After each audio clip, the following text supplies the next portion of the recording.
নদীপথে যে সকল চোরাচালান এবং মাদকদ্রব্য পাচার হয়, কোস্টগার্ড এই সকল ক্ষেত্রে নিয়মিত টহল আমাদের জারি আছে। আমাদের গোয়েন্দা এবং অন্যান্য লোকাল সোর্সের মাধ্যমে আমরা এই তথ্যগুলো গ্রহণ করি এবং আমরা অভিযান পরিচালনা করি।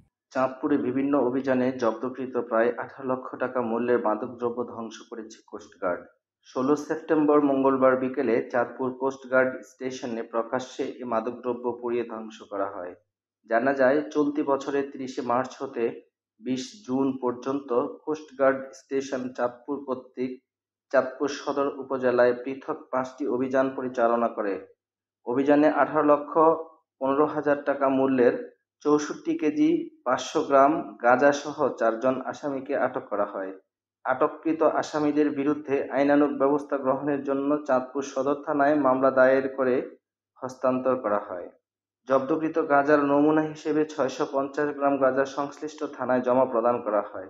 আমরা নিয়মিতই স্থানীয় প্রশাসনের সহায়তায় পুলিশ এবং কোস্টগার্ডের সমন্বয়ে এবং কোস্টগার্ড একাও এটা আমরা অভিযান পরিচালনা করি।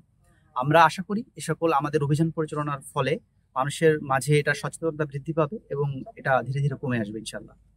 চিফ জুডিশিয়াল ম্যাজিস্ট্রেট চাঁদপুরের স্মারক নং 1003, 1004, 1005, 1006 ও 1007 তারিখ 15 সেপ্টেম্বর 2025 মোতাবেক কোস্টগার্ড স্টেশন চাঁদপুর মালখানায় রক্ষিত 59 কেজি 850 গ্রাম গাঁজা ধ্বংসের নির্দেশনা প্রদান করে।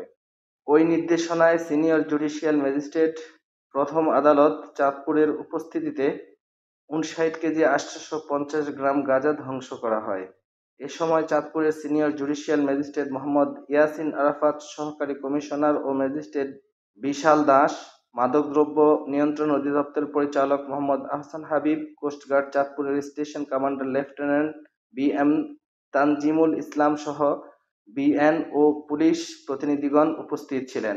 এটা আমরা এই গাঁজাগুলো আপনার বিভিন্ন সময় দেখা যাচ্ছে চোরাকারবারীরা লঞ্চের মাধ্যমে লঞ্চে করে নদীপথ পার হয় এবং এটা চাঁদপুর সদর লঞ্চঘাট এবং মতলব এই অঞ্চলের বিভিন্ন লঞ্চ এবং নৌযান থেকে আমরা এগুলো উদ্ধার করেছি। আমরা থানায় আসামিদেরকে সোপর্দ করেছি, এটা তদন্তের মাধ্যমে পরবর্তীতে জানা যাবে।